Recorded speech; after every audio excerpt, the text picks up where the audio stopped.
Namaskar, good evening. You're watching us on another edition of CLS Online and I'm Niharika with you. क्योंकि हम कुछ वक्त से मिलते आ रहे हैं तो I think it is safe for me to say hi I am Niharika नाम तो सुना ही होगा.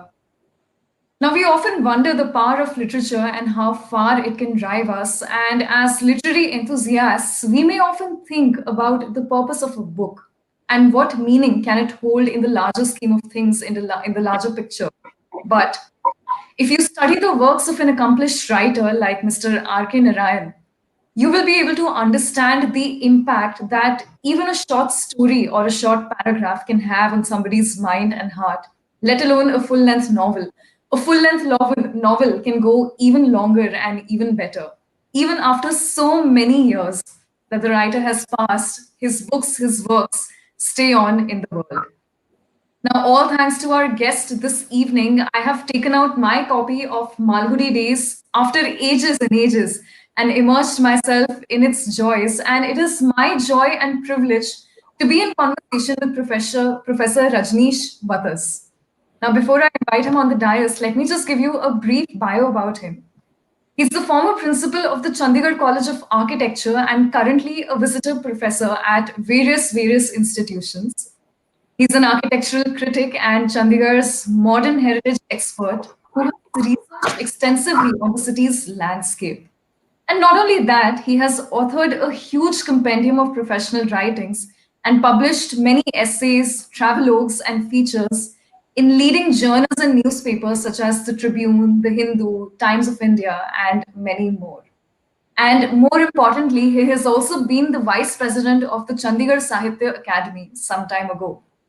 Those are the factual descriptions that I must always give you, as is customary. But on a lighter note, I need to also tell you that Professor Saab is a highly visual person who loves to see things and who loves to see them come to life with a sense of humor as easy as a breeze. And you're just about to discover that in a moment. So, Professor Rajneesh, time for you to make an appearance here from the backstage to the front stage. Uh, Thank you, Niharika, very much. And thank you to Chandigarh Literary Society for letting a non-literature person entry into its hallowed portals. And also welcome the viewers who are joining us for today's discussion, or let's say commemorating R.K. Narayan's tremendous contribution to literature. Niharika has been very generous with her, introduction, and let me make a candid disclaimer before I go any further that whatever nice things Niharika has said, actually they were written by me and given to her, and caught up by the mood of the evening and inspirational, uh, force given to us by great writer R.K. Narayan. I mixed a bit of fiction into the facts that I gave her, and I think added a bit more of fiction from her side. So don't believe anything nice that she said about me. I'm just an No, ordinary I fan of would Narayan, No, and I would just like to tell the audience that that bit about your sense of humor being as easy as a breeze and you being a highly visual person are not fiction, they're fact. And that is what I have discovered from our conversations over the past few days. So take it as I said it. so let's take it as a drawing room conversation. And I am no pundit of English literature, no literary scholar.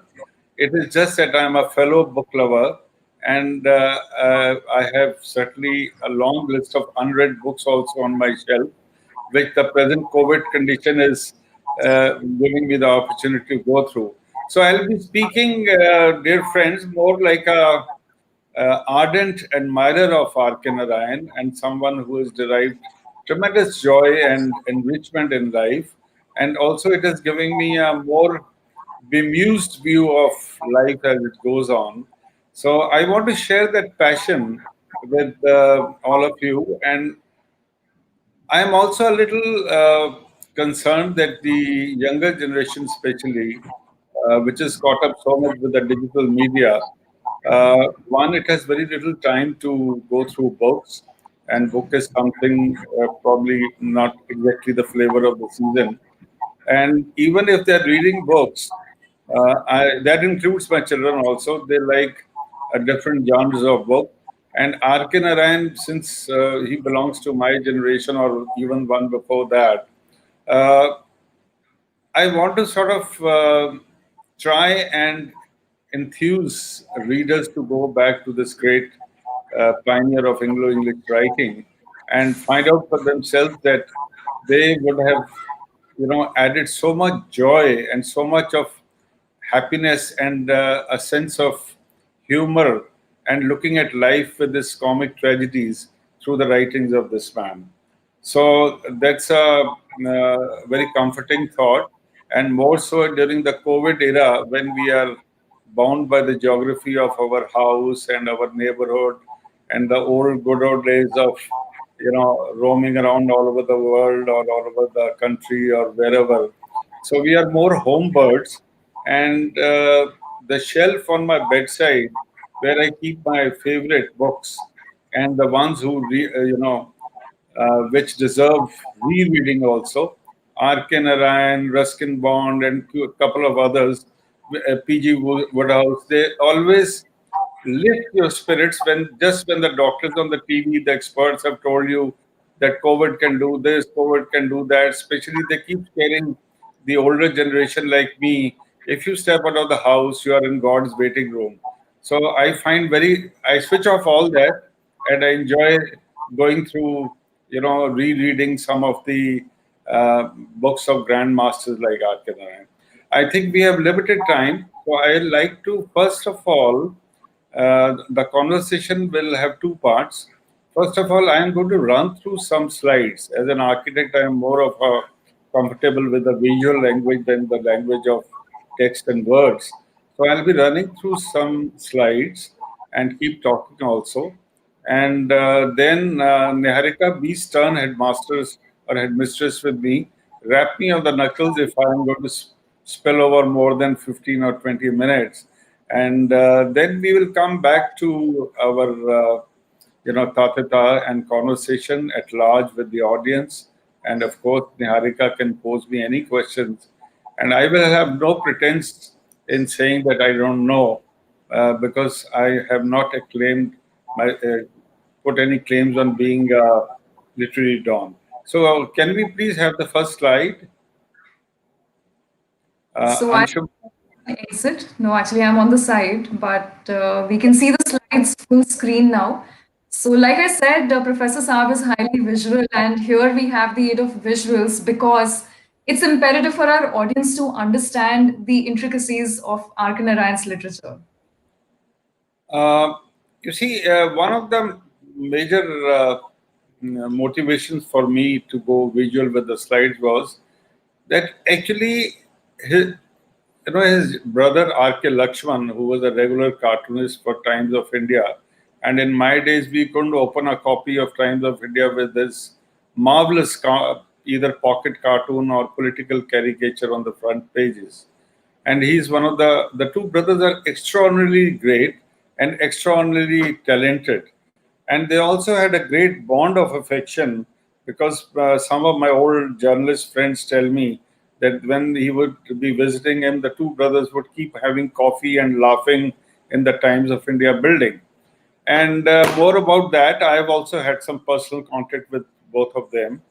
Now, the visualization of Arkin Ryan's world, that is primarily Malgudi, the fictional town that he created, his illustrations, his sketches are so superbly brilliant that you feel that you have actually stepped into Malgudi, which is nowhere but everywhere in a sense.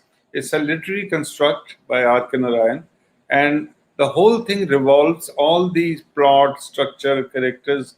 They are it's all revolves around Malgudi. Next slide, please. Hello, Anshuman. Next slide. Yeah, I have to go back a bit into nostalgia uh, and share with you. No, please click on to the previous slide. Hello. Yeah. I have to mention with you that how R.K. Narayan came into my life, or how I got acquainted with R.K. Narayan. There are certain, sometimes very, you can say, when you are growing up, you're a child, there are so many influences which may not be direct, but they find a place in your heart and they come back when you grow up. When I was a child, our house was full of magazines, books, and my father was a voracious reader. And also, when in a good mood, he would be telling us stories by the fireplace. In those good old days, we had fireplaces in our house, and he would be telling us stories, reading out from the Reader's Digest or from some great novel, and he was mostly occupied with uh, you know, heavyweight reading and Iqbal's poetry and Dr. Zhivago. So sometimes I would wonder, he would be going through Illustrated Weekly. There was a magazine called Illustrated Weekly, and when I was a boy, the magazine was generally, from a child's point of view, we would notice ads of Brill Cream and Lux Sabun and Remington Run typewriters and cigarettes like Capstan. It was and a lot of pictures of newlyweds. So it held no interest for we kids. But father would read it and keep on chuckling to himself with somebody who's getting very amused. So one day I was very curious and I said, Father generally he was a very awesome personality. So we went through, me and my sister, we went through the issues of Illustrated Weekly, and we noticed that actually what they used to do was they would serialize R.K. Narayan's new books, and I forget which book it was, and the serialization had a lot of illustrations by Lakshman. So that was my first introduction through the Illustrated Weekly of R.K. Narayan's books. And later on, of course, one grew up and one started hearing about him. Then came this Devanand's film guide, which actually became a big thing, and he got a Sahitya Academy Award. And much later, of course, Shankar Nag made that wonderful tele-serial called Malgudi Days, which was based on R.K. Narayan's books. And then it entered the hearts of, I think, the entire country. Next slide, please. Next. So I have about 11 minutes remaining. I just thought I'd give you a heads Oh, up. okay, okay, okay. Next slide, please. Anshuman. Hello. I think it will take just a second or two to change the slide. Yeah, yeah. No, we skipped a slide. Hello. Oh my, I don't have the control. Sorry, apologies. Yeah. So, Pico Iyer, in an introduction to one of his books, called him Midnight's Uncle because Midnight's Children was the turning point with the new generation of Indo-English writers with Salman Rushdie. And because when independence took place, R.K. Narayan was already in his 40s. And how he initially wouldn't be able to sell books because he wrote many manuscripts, but all of them were full of rejection slips. Till let's go to the next slide.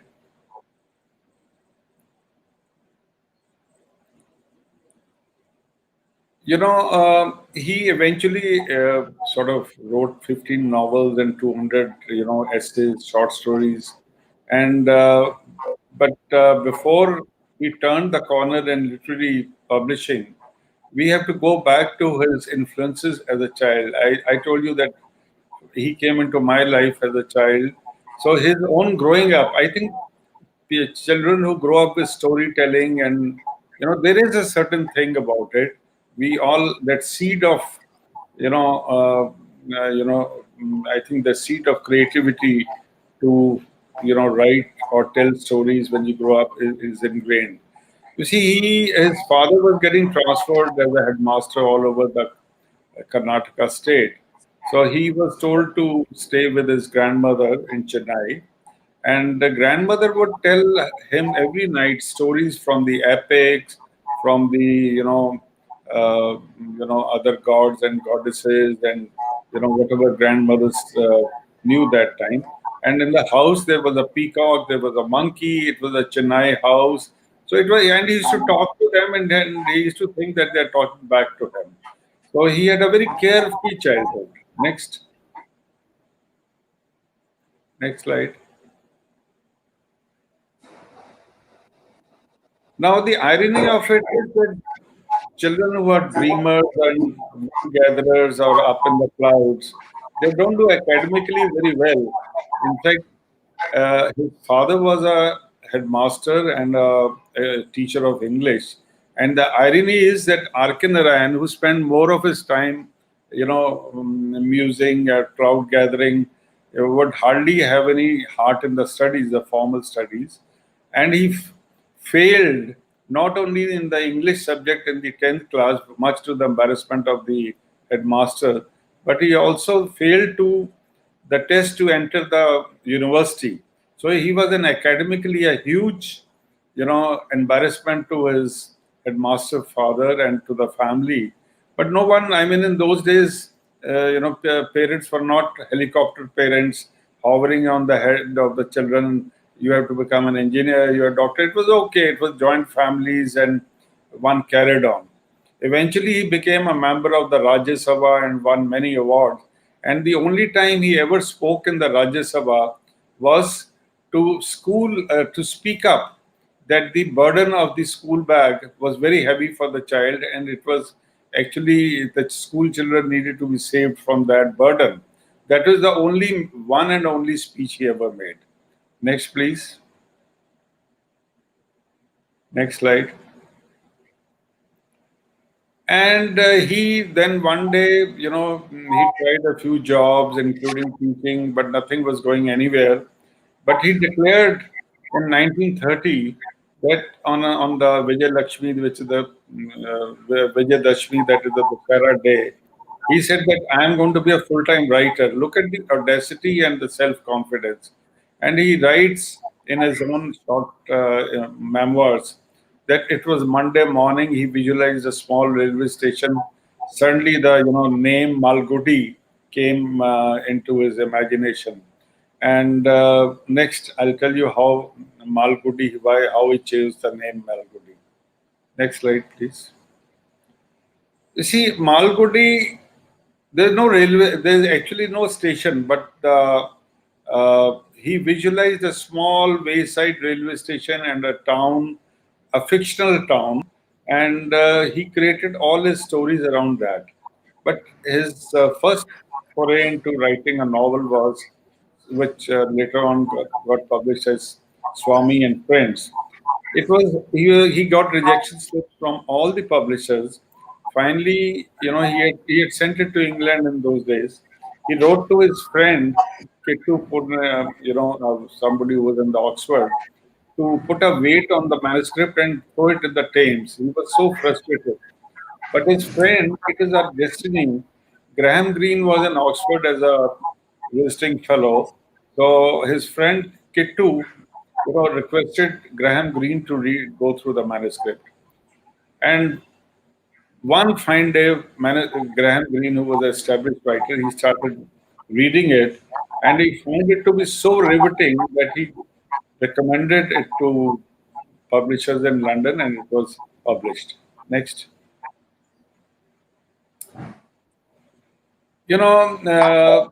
The first three books, Swami and Friend, Bachelor of Arts, The Dark Room, they were all published in Britain, through the good offices of his mentor and friend, well-wisher Graham Greene. So Arkin later on recalls, I had the unique experience of having a new publisher for each book, one publisher, and then perhaps he said to himself, hands off this writer. He summed it up for his biographers. Good reviews, poor sales, and a family to support. So he was getting very good reviews, but the books were not selling. Next. in between, you see, he was a kind of his person of his own thought and own conviction. And if he did a rebellious thing like trying to become a writer as a profession in 1930s, he also decided to, he fell in love with a girl next door, and he declared that he was going to marry her, although the astrologers warned that the marriage would be inauspicious and they would all kind of risk. He went ahead and he married. They had one daughter, and then, as like a black prophecy, he actually, his wife, died just after 5 years of marriage. So he was left with a baby girl and totally devastated, went through a mental crisis, and he thought he contemplated suicide, but he held on. So we have about 5 minutes remaining. Okay, we'll just run through the slides. Hello. I will just mention he turned that tragedy into a very famous book called The English Teacher. And so he went on to write many, success came to him. He wrote Mr. Sampath, the financial expert, the guide, which got, many awards and was turned into a film. Then man eater of Malgodies, vendor of sweets, and besides that, so many essays, short stories. Next. I'll just share two, three names of two, three books. Yeah, one thing, Niharika, you will allow me. Making of Malgudi is very important because there was one place called Lalgudi railway station and one place called Mangudi. So Arkanine merged the two and he gave it the name of Malgudi. And he wanted that literary freedom to be able to put all characters, all geographies, all landmarks into this fictional town. So this fictional town actually has now in recently they made a railway station. Indian Railways, in a grand gesture, has actually changed the name of one remote railway station into Malgudi. And also, they have started a Malgudi Express. And his house in Mysore has been turned into a museum in which, crusade for that, I also had a hand. Next. We'll just run through. Don't worry, Niharika. No, no, Run no through. worries, sir. I'm actually enjoying all of this. No, I no.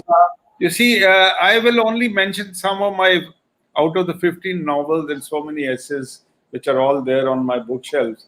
I'll just mention you three books which are my favorite. They don't have to be your favorite, also. You can discover your own. I loved his book, The World of Nagaraja, because the central character is just a dreamer who sits in the veranda and has great ambitions to write a magnum opus. And I also, turned to writing and had dreams of writing a very, great book which would get a Booker Prize. But nothing of that material has materialized even now. But I think people are universal in their sensibilities, in their ambitions, in their desires, and Arkin Narayan is the master of capturing the universal human, you can say, foibles, ambitions, the human nature as such. Next, just 2 minutes more. Next slide, please. I'll just run through one or two more favorite. Another favorite of mine is Man Eater of Malgudi, and I'll not explain it. I think it'll another favorite of mine. Next, please. Next slide, please. Well, this is a passage from the Malgudi. I'll not. Next slide. The guide, of course, everyone knows. Although R.K. Narayan was highly disappointed with the film because he never thought that Raju Guide was to be turned into a glamorous or a very dashing Devanan. That was far from what the book says. The book has painted him in a different light. But I think Bombay films have to sell also. Next.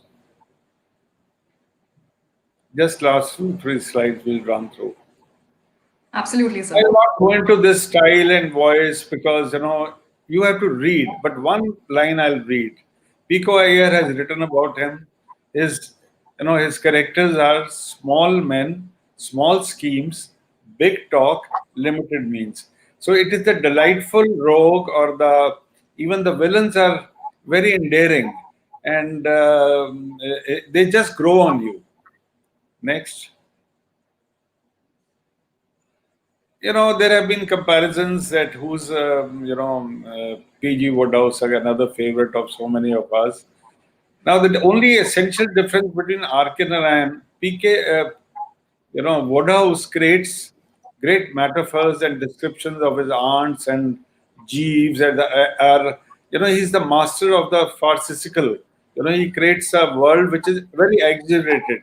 Whereas Arkin and Ryan's humor is organic. He goes out into the street, observes people, listens to them, and he doesn't manufacture humor. He just encapsulates real people, real dialogues, real thoughts, and places them in front of the. So it's a very different kind of. It's not a manufactured humor.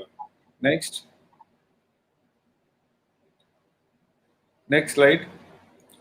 Finally, he made he got rich. He had bought a Mercedes Benz. He made a beautiful house in Mysore, and I went to see it specially and photograph. These are my photographs. He made an oval-shaped room with 8 windows as the place where he would write. But then later on, he said that such perfection of views was not conducive to writing, because he spent most of his time watching the goats and sheep graze in the meadows and temple spires. So he said that it was perfection of surroundings is not good. I'm the study I'm sitting in has a lot of view, and I don't find write much over here. Next. We'll just now run through, no descriptions. Later on, on his years, he went to live on with his daughter in Chennai. He fell ill, and can you go back? His granddaughter and her family, his granddaughter is the lady on the bottom. Minnie is she's called, and Bhuvaneshwari. This family has been very indulgent to me. I have been meeting them. I have been talking to them. In fact, let me share that yesterday only we had a long chat, and I told her that I was going to pay a tribute to the Arkanarayan family, and she said she and her husband said that they would be joining in too. I don't know; they are very private people, but if they have joined, I'm hugely honored. Hugely honored. Next, last slide. Well, not just you, sir. We would also be highly honored at that. So, in case they're here, my warm, warm, and hearty welcome to them. And thank you so much for joining us. Honestly.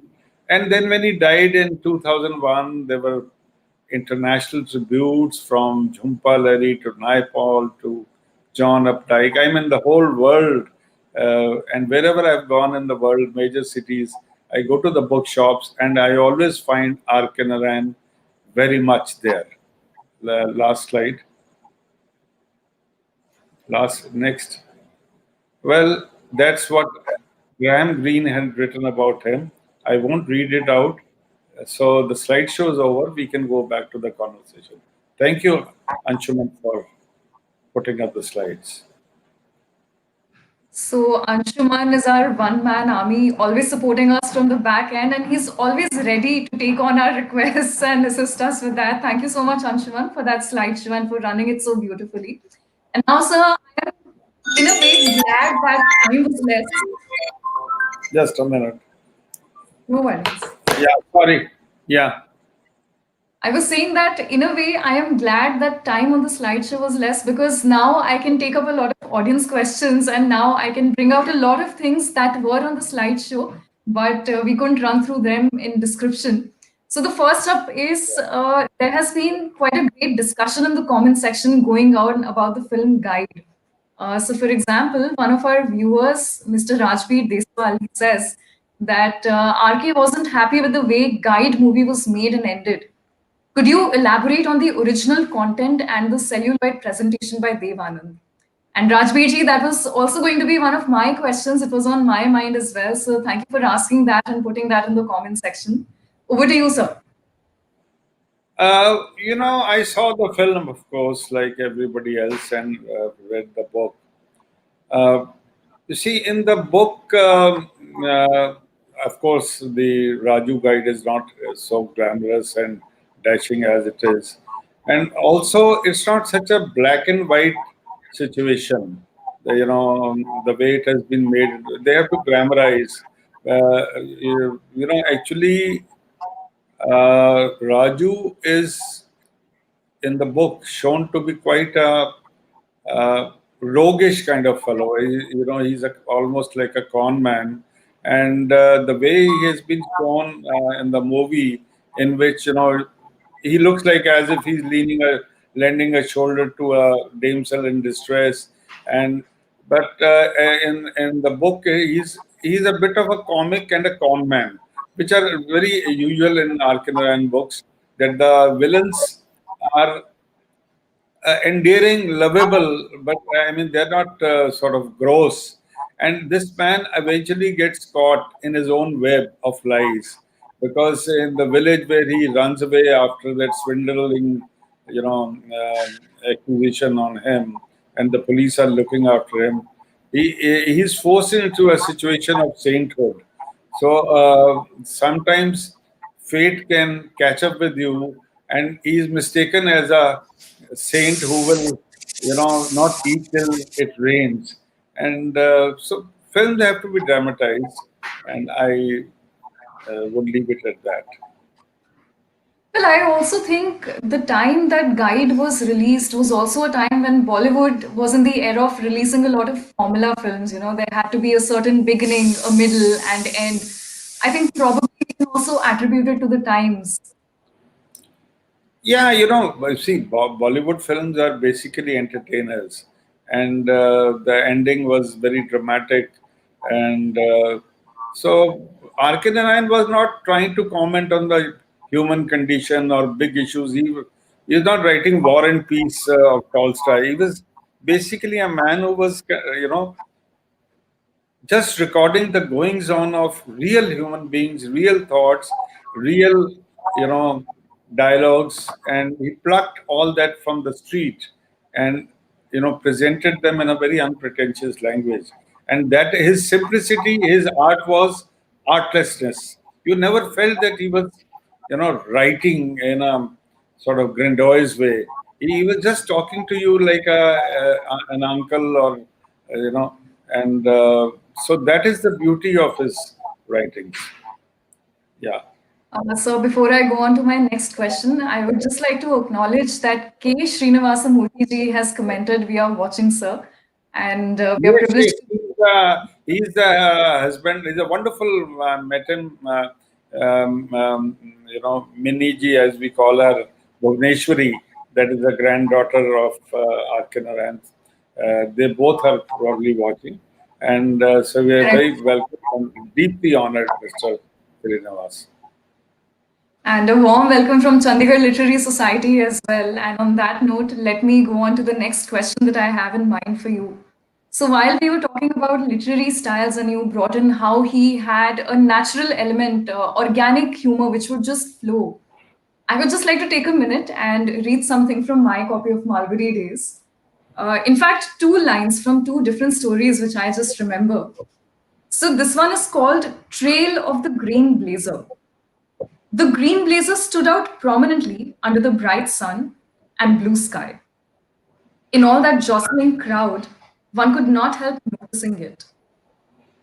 Villagers in shirts and turbans, townsmen in coats and caps, beggars bare-bodied, and women in multicolored saris were thronging the narrow passage between the stalls and moving in great confused masses. But still, the green blazer did not be missed. I would just like to pause here and go to another story, which is called 45 a month. It starts this way. Shanta could not stay in her class any longer. She had done clay modeling, music, drill, a bit of alphabets and numbers, and was now cutting colored paper.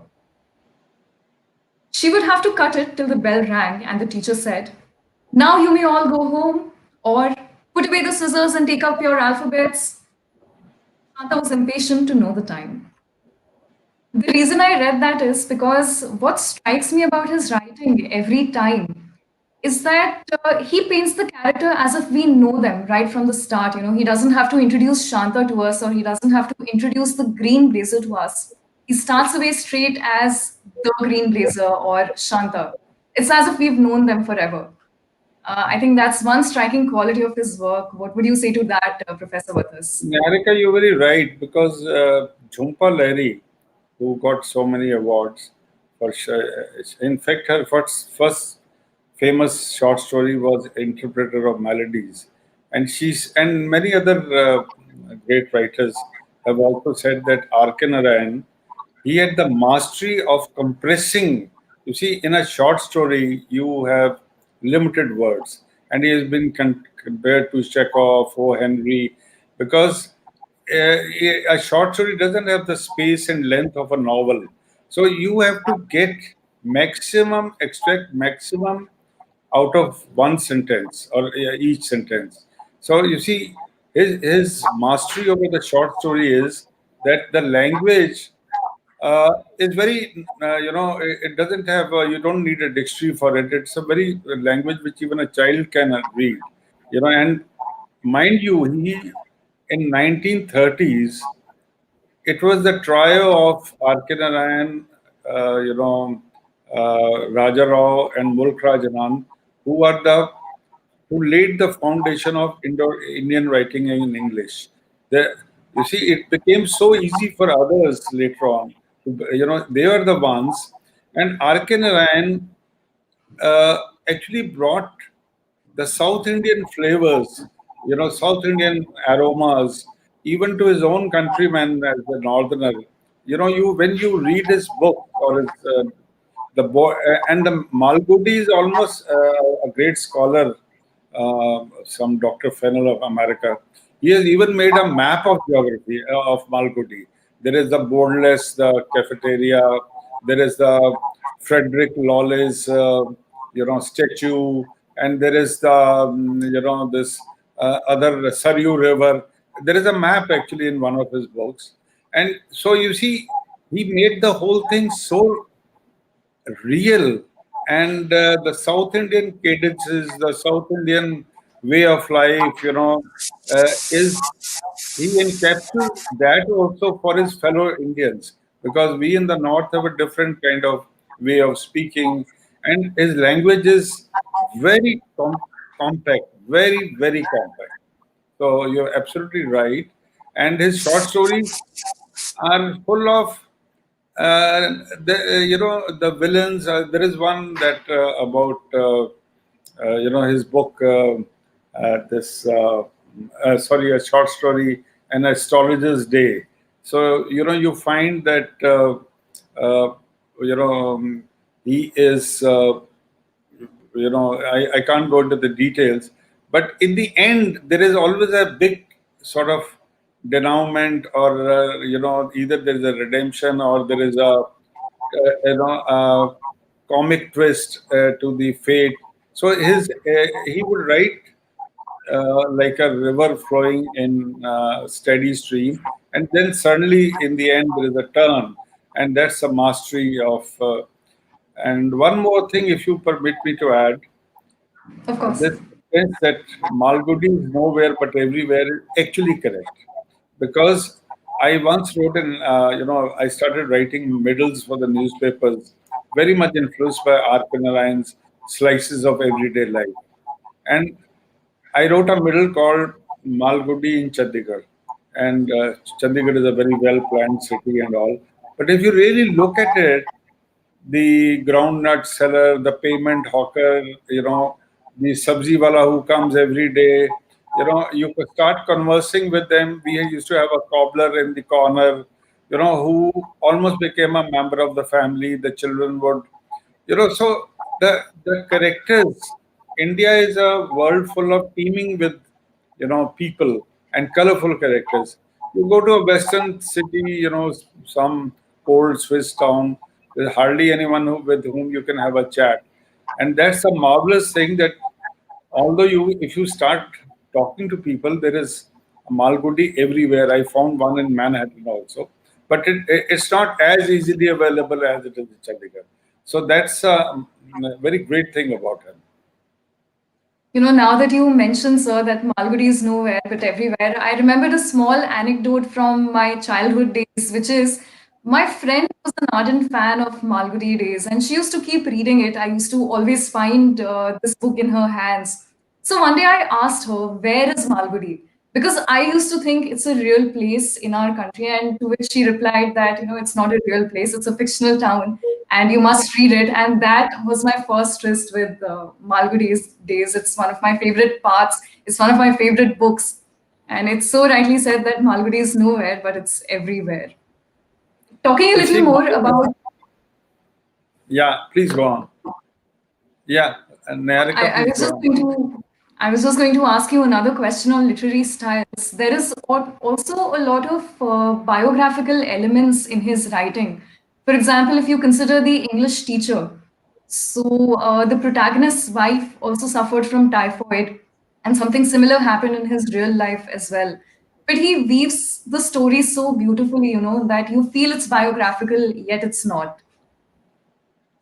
Actually, the English teacher is a very major book, in my opinion, in his evolution, because he falls in love with a girl next door, and mind you, we're talking 1930s, and in spite of the astrologers, you know, predictions, he goes, and actually, he's a man totally in love, and he loses her, and after that he went on to live with his sister, and he wrote to Graham Greene that I'm done. I'll not be able to write again. He was in depression, and some or the other, someone over there told him that he could talk to his wife through spiritual seances. The spirits coming, and so he was in such a, you can say, despair, that he actually took to communicating with his wife. But that had a, and Graham Greene told him, don't worry, writing will come back to you. For there is a little hiatus. He doesn't write, and he's just not. He's like sort of like a nervous breakdown, and he has a small little child, only child they had, Hema, the daughter, and actually then with the spiritual connect, whether it was a illusion or whatever, he did start coming back, and then he wrote. He had a catharsis when he wrote The English Teacher, which is almost autobiographical. He finds a catharsis and a healing in that book, and that book touches. Uh, Unlike his other books, which are leave you bemused or sort of in a different state of mind, this one is actually very poignant, very very poignant. You almost get a little lump in the throat when. So I think this was a very major book in his order. Absolutely. So Deepika Gandhi ji has been conversing with us quite a lot in the comments. And earlier on, when you were giving your presentation, she mentioned that he's a great inspiration to students who can't ace our academic system. Absolutely, because we tend to measure everybody with the same parameters because we forget everybody is different. And right now, she has recently in the comment section asked a question to you, sir. In these times of sensationalism, most novels are written keeping in mind the market forces and future movie deals. So, do you think there is a scope for simple and humane storytellers like R.K. Narayan? Absolutely, I'll tell you. I think in the recent Booker Prize shortlist, there is a in young Indian lady, Avni Doshi. It's a very big thing. It's her first or second book. So while the new generation is writing also remarkable books, and they're also getting great amounts of money, but uh, people like R.K. Narayan and Ruskin Bond, their motto has been "Love thy art and carry on regardless." Calling in them, uh, because eventually the only luck factor that comes in that you have to get one break. Like Graham Greene was his guardian angel. Otherwise probably he would have eventually. But I'm sure good writing, endearing writing, like good art, will get a break. Some nature will conspire to help you. And so it is not that, because let us look at the other side. You find that so and so has won, this prize and this thing happened, and there are so many more literary, launches, every day in every city. There are more literature festivals. But then most of the people, they are one-trick ponies or two-trick ponies. उनकी एक दो किताबों का बड़ा धूमधाम होता है, and there is a lot of fanfare, glamour attached to the book launches, and there are cocktail parties and all that. But then after, sometime nobody remembers them. They have no lasting value.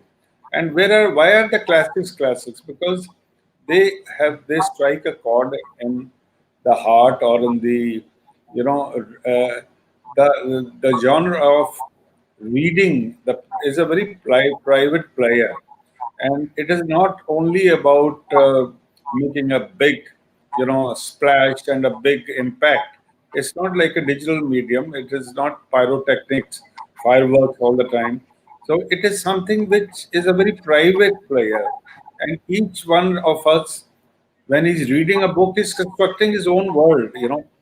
Arkinan's words may conjure up a different Malgudi, I may conjure. So I think good writing, crystal clear writing, without trying to show off, and a story to tell. Eventually, all writing is storytelling. I'm firmly of the opinion you write from the heart, and something you have personally experienced. It should work. Even people like me have got published at least. So I think uh, Well, people sir, a should. little while back when we were talking on the phone, you said that you're not a literary connoisseur, but to me, you sound just the opposite, just like one, a true literary connoisseur, who has a strong hold on every kind of literature and strong writing. So now let me go on to asking you this. Like you mentioned, in the modern days, there are book launches, there is much fanfare, there are awards for everything. Arkin Narayan also won the A.C. Benson Medal from the Royal Society of Literature in UK, and he's been awarded the Padma Vibhushan and the Padma Bhushan as well. Cutting to today, so should a modern writer hold themselves to that standard? And is that a correct way of measuring your success as a writer if you win an award or not? Because in my opinion, had Arkin Narayan not won those awards as well, I think his books and Malgudi would have been equally important and equally famous and equally a part of our childhood. To us as readers, it doesn't matter. It might. His writing is more than his accomplishments. Absolutely. You see, Arkidrayan was a perennial candidate for the Nobel Prize in Literature. N. Ram, the editor of Hindu, was his friend and a family friend, and along with his wife Susan Ram, they wrote a biography of the most, you can say, authentic and more definitive authorized biography has been written by N. Ram, who is a very revered figure in Indian journalism. And I also had a communication. And, uh, you know, R.K. Narayan was living a very simple life, although he eventually got monetary success also. He used to travel, but he was always happy to be within himself. University of Michigan invited him on to be a writer in residence. So he went to travel first time abroad at the age of 56. And then later on, he wrote a book on his American travels called My Dateless Diary. And he calls himself the reluctant guru, because he was not really meant for, he would go into the class, and the eager American students would ask him, that whether he actually contacted spirits and he could show them the way. So, he he was invited by American University of Berkeley, California, and he was also invited to the the highbrow publishing circle of New York, and where Greta Garbo, the great actress, She asked him if he could read his her show read the fortune lines on her hand. So but he has described all that as if there is an amused person. It is not that he's saying, "Look, Greta Garbo asked for, befriended me. This thing happened." It was like I think he always saw him as an elderly uncle who was sitting beneath the banyan tree of the village and telling stories. Because one or two things I'd like to, if you time permits, let me, Of if course, you sir. indulge me, because for me, the greatest moment of my connect with Arkanaran is that I think when he was at some landmark birthday or something of his, I wrote a middle piece called Mapping Malgudi in Times of India. And I mean, I felt good, but I forgot all about it. And one day I came back from my teaching, our cook, Beer Singh, and those days we had these landlines. He had noted down, he said, "साहब आपके लिए एक phone आया था." मैंने कहा, "किसने?" कोई लक्ष्मण साहब आपसे बात करना चाहते हैं." तो उसने हिंदी में लिखा हुआ था Lakshman. I said, then I realized it was R.K. Lakshman. And he had left his own telephone number also. So next day, I very nervously dialed the number and introduced. So it was actually R.K. Lakshman, and he was, and we chatted along. He said that he had liked my middle very much because he himself was the Times of India's cartoonist. He had found my number from Delhi office, and he said that I have sent my brother. I was most anxious. Has Mr. Narayan seen? He said yes, he has seen it and he has liked it very much. And now, whenever some researcher, because he was all the time being sought by journalists for interviews, for films, for Time magazine, everything covered him. And so N. Ram told me that Arkanaran is very happy, and he sent me a clipping of my article with his Arkanaran's few lines, and that is one of the greatest stories I hold. And even till this date, you can see that his granddaughter and who actually, let me tell you something, they're very private people. uh, Arkanaran used to write in a very scribbly kind of thing. And because in his later on, when his years, he went on to live with his daughter, and the daughter, she also died very early. So actually, the Minnie and the family. So she used to write his handwritten scribbles. He used to type them because she was one of the few ones who could understand his handwriting. So I went to meet them. They showed me the chair where his grandpa used to sit. I sat on that chair and got myself photographed, and we had wonderful conversations. And the one of the things, when I yesterday called her up, I said, "How would you like to remember your grandfather, the great, on his 114th birthday?" She said, "Look, how would I remember? A grandfather is a grandfather. All I remember is sitting on his lap and he telling me stories." Correct. Very, Absolutely. so very humble people, very modest, very private people, and they were never in splashy show. Uh, uh, so when you question, I don't think the awards would have mattered to him. He also struggled. He was without money for a long time, and so true Well, I calling. think when it comes to an artist, be it a writer or let us say be it a singer or be it even an actor, I think your talent and your work is always greater and it always goes beyond any kinds of awards and recognitions because to somebody in some part of the world, it will hold a lot of meaning, it will hold a lot of value, and it will make them feel good, it will make them feel at ease. And on that note, we are almost at the end of this conversation. We have just about a few seconds remaining. So before we can quickly close, sir, one final closing remark from you. Uh, the closing remark is that uh, I have been not only as